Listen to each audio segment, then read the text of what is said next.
Hi, I'm Titli and this is my busy garden.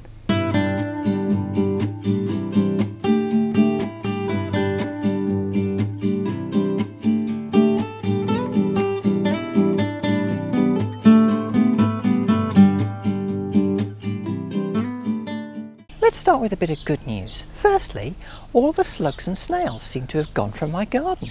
Ah! A giant slug! Oh no, wait. It's just a leaf. And at the end of last week, I said I was going to spend some time on the fruit and vegetables this week. So let's start by having a look at what's happening with my fruit. Do you remember my cooking apple tree?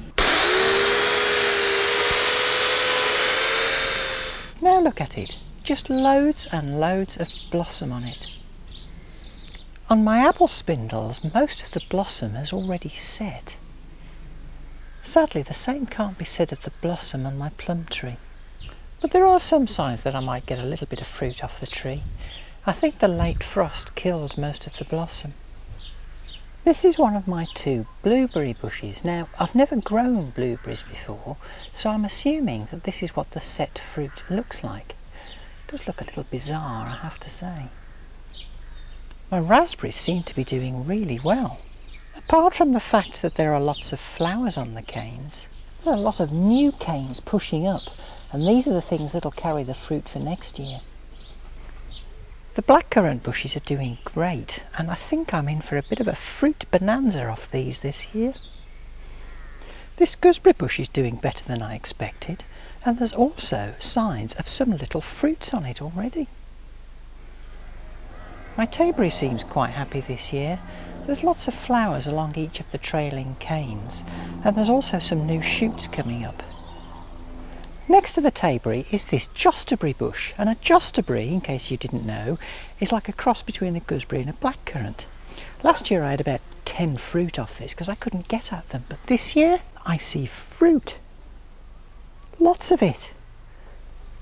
There's also lots of blossom on my blackberry bush as well. I just love blackberries and I can't wait for these in the autumn.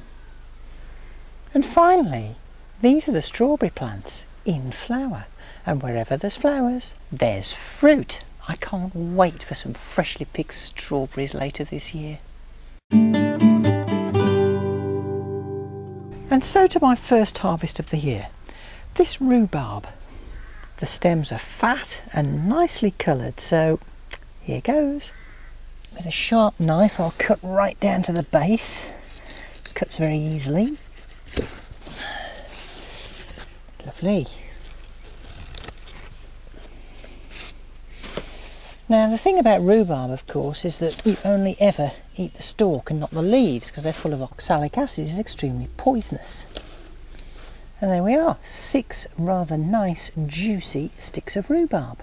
As a bonus, these fetching sun hats are available to purchase on titlybusykitchen.com, but hurry, they're only available for a limited time period. I've decided it's about time I planted these leeks out. And I'm going to plant them in the onion bed, but of course that means having to lower the defences temporarily.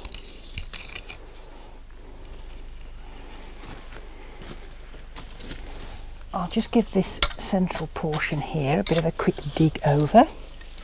This is where the leeks are going to go, between the 2 lots of onions. Then I'll firm the soil down.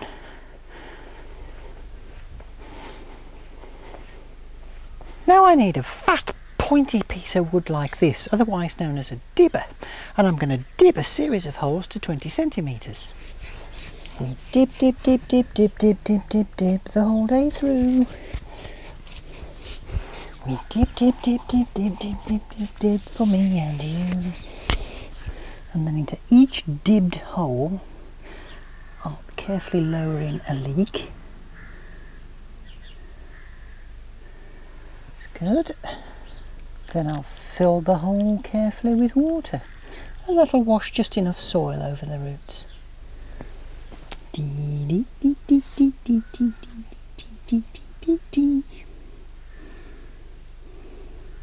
there we are, 1 row of nicely dibbed leeks. Now I absolutely have to put the defences back, otherwise the terrorists will be in here in the blink of an eye. Good-o, nice and safe again.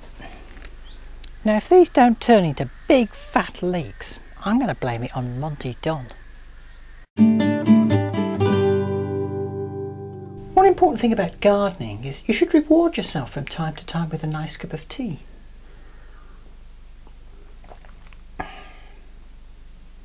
Just talk amongst yourselves for a minute. The broccoli plants outside aren't faring so well, so I've potted up a dozen broccoli plants inside, and I'll just let these establish and then put them outside. I've got more French beans breaking through. But look at this! Just look at him!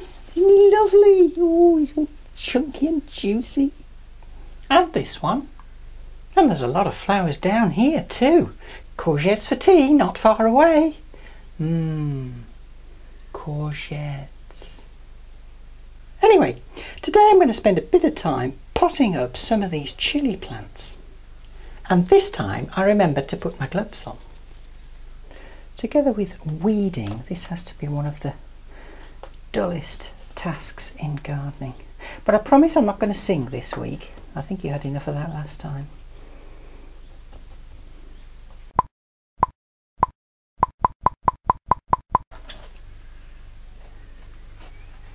Desi! Reward time. And off we go again, this time with the bonnet type chilies. I think next year I might get those little trays with tiny little plugs in and put a seed into each plug, make life a lot easier. I told you those trays would come in handy. I do wish this watering can wasn't so dribblesome. So, I've potted up the desi chilies, the bonnet type chilies and the jalapeno type chilies, but I haven't potted up the bird's eye chilies because I've run out of pots. Never mind. Would you be liking to have a nice cup of tea now? Oh, go on, go on, go on, go on, go on, go on, go on, go on. Well, that's all I've got time for this week. Thanks for watching and do join me next time in Titli's Busy Garden.